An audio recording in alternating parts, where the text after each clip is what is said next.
તો જૂનાગઢ જિલ્લામાં જિલ્લા સંકલન સમિતિની બેઠક યોજાઈ હતી, જેમાં ભાજપના 3 ધારાસભ્યો ઉપસ્થિત રહ્યા હતા.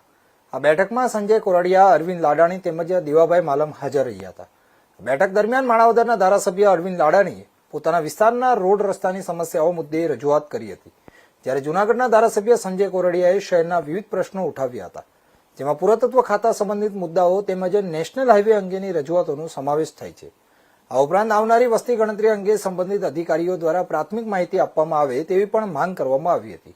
અને જૂનાગઢ કલેક્ટર અને જિલ્લા વિકાસ અધિકારીની બદલી થયેલી હોવાથી નવા અધિકારીઓએ હજી સુધી ચાર્જ સંભાળ્યો ન હતો, જેના કારણે અધિક કલેક્ટરની અધ્યક્ષતામાં ફરિયાદ અને સંકલન સમિતિની બેઠક યોજાઈ હતી.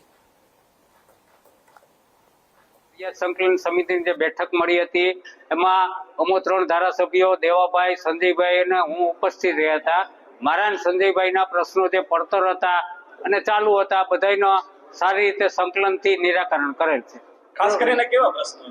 ખાસ મારા પ્રશ્નો હતા એ રોડ રસ્તા PGVCLના હતા અને સંજયભાઈના પ્રશ્નો જુનાગઢ સિટીના હતા, પુરાતત્વ ખાતાના હતા, નેશનલ હાઈવેના હતા. ખાસ કરીને વસ્તી ગણતરી. આ વસ્તી ગણતરીનો અલગ મુદ્દો ખાલી જાણ માટે જ હતો.